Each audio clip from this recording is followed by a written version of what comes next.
Har Har Mahadev friend, તો finally એક બીજો બ્લોગ લઈને આવી રહ્યા છીએ અને ઈ છે આજે સોમનાથ મહાદેવની જે જગ્યા છે ને ત્યાં અમારે ચા બનાવવાનો છે. અને અમે લગભગ 5 વર્ષથી આવું રાકેશભાઈ વિચાર્યું હતું ને, તો 5 વર્ષથી વિચારતા હતા કે આપણે ડુંગરા ઉપર આપણે ચા બનાવવાનો છે. નેચરલ જગ્યા, જોલાપરી નદી, સનસેટ પોઈન્ટ, મા ખોડિયારમાંનું મંદિર, મહાદેવનું મંદિર, જોગીદા બાપુ ખુમાનનો ડાબલો, ઘણી બધી જગ્યાઓ અને એની વચ્ચે આપણે જઈ અને શાંતિથી બેસી અને ચા બનાવીએ. તો મેં કીધું કાંઈ વાંધો નહીં, આપણે એવો બ્લોગ બનાવી અને ચા બનાવીને આપણા ફ્રેન્ડને બતાવી. ચાલો, હર હર મહાદેવ. તો ફ્રેન્ડ્સ, હવે અમારે તૈયારી થઈ ગઈ છે ચા બનાવવાની. ને આ જો અમારે કિરીટભાઈ છે, લાકડા કાપવા ગયા છે.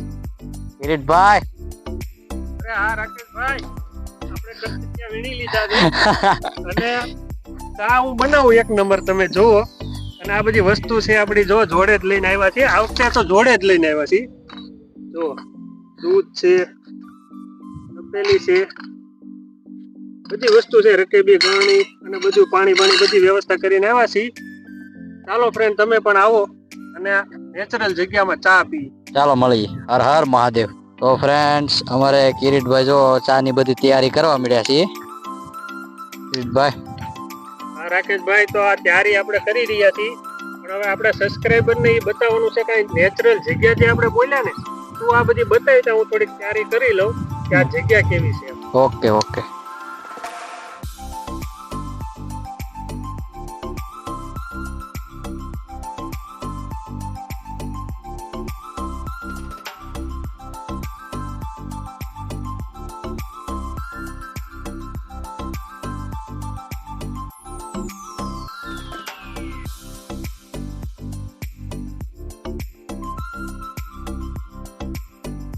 તો ફ્રેન્ડ, ફાઇનલી અમારે કિરીટભાઈ ચા બનાવવાનું શરૂ કરી દીધું છે. હા જો રાકેશ, હું તારી હાટું થોડુંક દૂધ રાખું છું. આવો આગળ ચા દૂધ પીવાનું છે.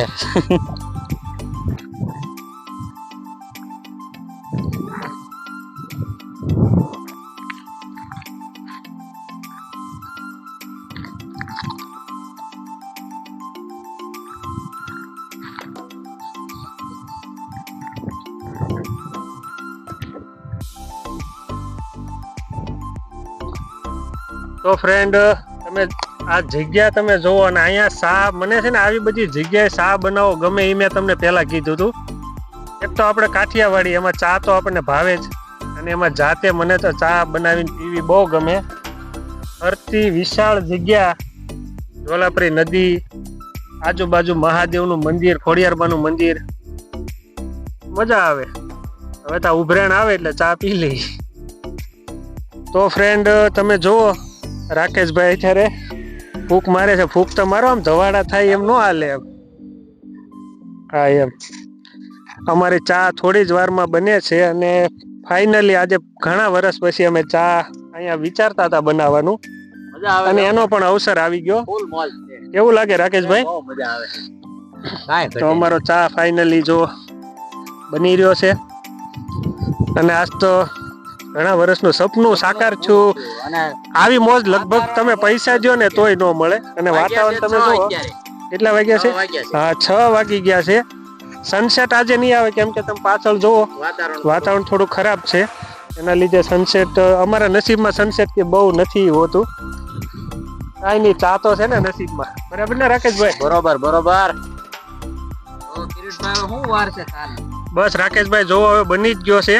એક ઉફાળો આવી જાય એટલે ચા આપી દઈ તમને અને હું પી લઉં. અને આપણી પાસે નાસ્તો પણ છે, તમને ખબર છે? ચા અને સેવડો મોજ કરવાની છે ફૂલ. આપણી પાસે જોડે જ છે. હમણાં થોડીક વારમાં આપણે નાસ્તો કરવાનો છે. તો ચાલો, બન્યા રહો અમારા બ્લોગમાં. શું કરો છો? અરે રાકેશભાઈ, આમાં સેવડો ક્યાંક મૂક્યો હતો ને આપણે ઠેલામાં, આ મળી ગયો. તો ફ્રેન્ડ, આ છે અમારો સેવડો અને શા ને સેવડો આ જગ્યાએ ખાવાનો છે. તમે જુઓ આ જગ્યા, ખાલી જુઓ, જન્નત છે, જન્નત. અને શા હવે આપણો ફાઇનલી ઉભરાણ આવ્યો છે રાકેશભાઈ. આમ જુઓ, વાહ, શા એકદમ એક નંબર બન્યો છે. તો ફ્રેન્ડ અમે છે ને અહીંયા આપણે ચા હોય ને એની તપેલી આપણે હાથેથી ન લેવા, ગરમ હોય ને કાંઈ વસ્તુ બીજી તો બહુ વધારે ની અમે નથી લેવા, પણ રાકેશભાઈ સ્ટ્રીક છે. કઈ રીતે લે છે જો બસ આવી રીતે હાથી કડા પકડીને લઈ લેવાનું. બસ આ ઉતરી ગયો. બરાબર. હાલો તો ચા બની ગયો છે ફ્રેન્ડ, અને ચાલો તમે પણ પીવા, અને ચાલો રાકેશભાઈ ચા આપો ને સેવડો ને ચા આગળ ખાવાની છે ફૂલ મોજ હો. હર હર મહાદેવ. હર હર મહાદેવ. આદેશ આદેશ. તો ફ્રેન્ડ ફાઇનલી ચા બની ગયો છે પહાડો ઉપર, અને તમે જગ્યા જુઓ, રાકેશભાઈ ચા કાઢે છે અને જોડે જોડે જમાવટ હો બાકી. દૂધ પડ્યું છે રાકેશભાઈ, ચાંદ દૂધ પીવાનું છે આગળ. ચાંદ દૂધ.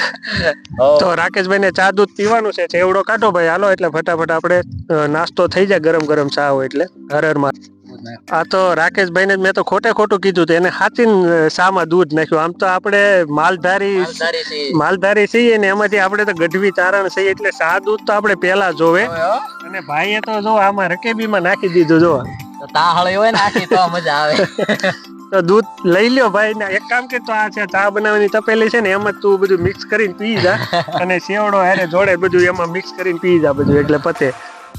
ફ્રેન્ડ્સ અમારે કિરીટભાઈ તો જોવો ચા ને સેવડો ને જમાવટ છે બાકી કાઈ ઘટે નહીં ને. મજા આવી જાય. ચા બન્યો છે ને બહુ મસ્ત. તને કેવો ચા લાગ્યો રાકેશ? મજા આવી, કાઈ ઘટે નહીં.